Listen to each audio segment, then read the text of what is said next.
ഇനി നമുക്ക് അടുത്ത ക്വസ്റ്റ്യൻ ചെയ്യാം. ഇത് ഭയങ്കര പോപ്പുലർ ആയിട്ടുള്ള ക്വസ്റ്റ്യൻ ആണല്ലോ. ഇങ്ങനെ ഒരു ഡൊമൈൻ തന്നിട്ട് അത് ഏതാണ് ട്രിഗ്നോമെട്രിക് ഫംഗ്ഷൻ എന്ന് നോക്കാൻ.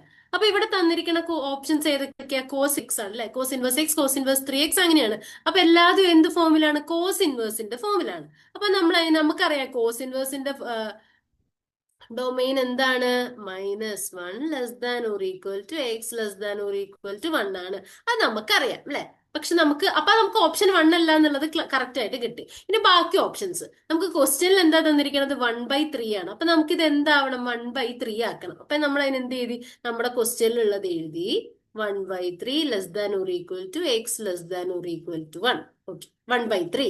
അപ്പൊ നമുക്ക് എന്ത് എഴുതാൻ പറ്റും? ഈ 3 വെച്ചിട്ട് നമ്മൾ ടോട്ടലി മൾട്ടിപ്ലൈ ചെയ്യാണ്. ഈ ഇനീക്വാലിറ്റിയിൽ ഒരു സൈഡിൽ മൾട്ടിപ്ലൈ ചെയ്യുകയാണെന്നുണ്ടെങ്കിൽ നമ്മൾ എല്ലാ സൈഡിലും ചെയ്യണം. അങ്ങനെയല്ല, നമ്മൾ ഈക്വാലിറ്റി ഒക്കെ മൾട്ടിപ്ലൈ ചെയ്യുമ്പോൾ എങ്ങനെയാ?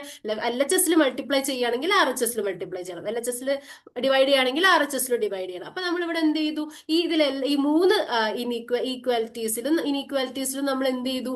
3 വെച്ച് മൾട്ടിപ്ലൈ ചെയ്തു. അപ്പൊ എനിക്ക് എന്താ കിട്ടുക? -1 < (3x < 1) കിട്ടി. അപ്പൊ ഇത് എന്തായി? കോസിന്റെ ഫോമിലായില്ലേ. അപ്പൊ നമുക്ക് എന്ത് പറയാൻ പറ്റും? നമ്മുടെ ആൻസർ എന്താണ്? 3x. അപ്പൊ കോസ് ഇൻവേഴ്സ് 3x ആയിരിക്കും നമ്മുടെ ആൻസർ.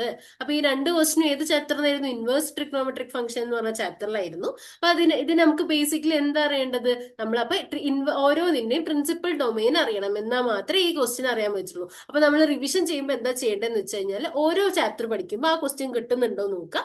അതോടൊപ്പം തന്നെ ടെക്സ്റ്റ് ബുക്ക് അടുത്ത് വെച്ചിട്ട് ആ ടെക്സ്റ്റ് ബുക്കിലുള്ള ആ സെക്ഷൻ ഒന്ന് വായിച്ചു നോക്കുക, തിയറി ഒന്ന് വായിച്ചു നോക്കുക. എന്നിട്ട് ഒന്നോ രണ്ടോ എക്സാമ്പിൾ നോക്കിയിട്ട് എനിക്ക് കിട്ടുന്നുണ്ടോ എന്നൊന്ന് ക്ലാരിഫൈ ചെയ്യുക. അങ്ങനെയാണ് നമ്മൾ റിവിഷൻ ചെയ്യേണ്ടത്. അപ്പൊ നമുക്ക് അടുത്ത ക്വസ്റ്റ്യൻ നോക്കാം.